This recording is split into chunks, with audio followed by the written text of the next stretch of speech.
Agressions verbales et physiques, viols, homicides.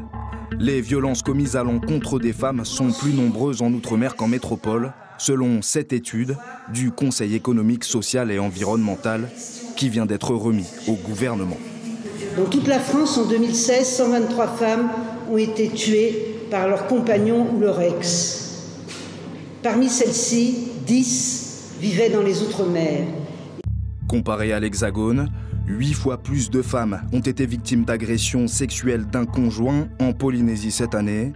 Sur la même période, en métropole, 2,3% des habitantes ont été victimes d'agressions physiques conjugales, un taux qui monte à 17% en Polynésie et atteint même 19% en Nouvelle-Calédonie, des blessures que certaines des femmes garderont à vie. J'ai été brûlée à vif par un compagnon qu'elle n'a pas supporté que je lui ai dit non. Il m'a frappé.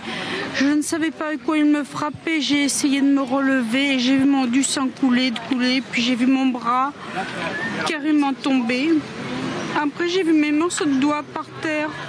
Des mesures d'éloignement difficiles à appliquer du fait de l'insularité, des structures d'accueil insuffisantes peuvent expliquer les différences entre Outre-mer et Hexagone. Pour faire face aux violences, le rapport du CESE préconise une quarantaine de pistes comme la gratuité des soins psychologiques ou le déploiement d'un service téléphonique d'urgence.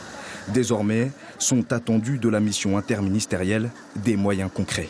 Il y aura aussi un apport du ministère des Outre-mer qui ne porte pas un nom spécifique aujourd'hui dans le budget 2018, mais reste mobilisable pour ce type d'action que nous allons pouvoir mettre en place d'ici le mois de juin-septembre 2018.